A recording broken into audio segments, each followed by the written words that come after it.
সূরা বাকারা। বিসমিল্লাহির রহমানির রহিম।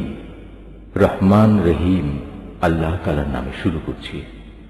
অতঃপর যারা এই কিতাবের উপর ঈমান এনেছে এবং ভালো কাজ করেছে তাদের তুমি হে নবী সুসংবাদ দাও এমন এক জান্নাতের যার নিচ দিয়ে ঝর্ণা প্রবাহিত হতে থাকবে। যখনই তাদের এই জান্নাতের কোন একটি ফল দেয়া হবে তখনই তারা বলবে, এ ধরনের ফল তো ইতিপূর্বেও আমাদের দেওয়া হয়েছিল। তাদের মূলত এমনি ধরনের জিনিসই সেখানে দেওয়া হবে। তাদের জন্য আরো সেখানে থাকবে পবিত্র সহধর্মী এবং সহধর্মিনী, এবং তারা সেখানে অনন্তকাল ধরে অবস্থান করবে। সত্য প্রমাণের জন্য আল্লাহ তাআলা মশা কিংবা তার চাইতে উপরে যা কিছু আছে তার উদাহরণ দিতেও লজ্জাবোধ করেন না।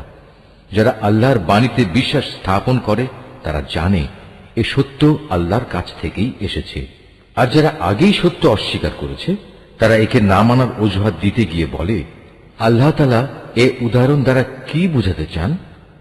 এভাবে একই ঘটনা দিয়ে আল্লাহ তাআলা অনেক লোককে গুমরাহিতে নিমজ্জিত করলেও বহু লোককে তিনি আবার এ দিয়ে হেদায়েতের পথও দেখান। আর কতিপয় পাপাচারী ব্যক্তি ছাড়া তিনি তা দিয়ে অন্য কাউকে গুমরাহিতে নিমজ্জিত করেন না।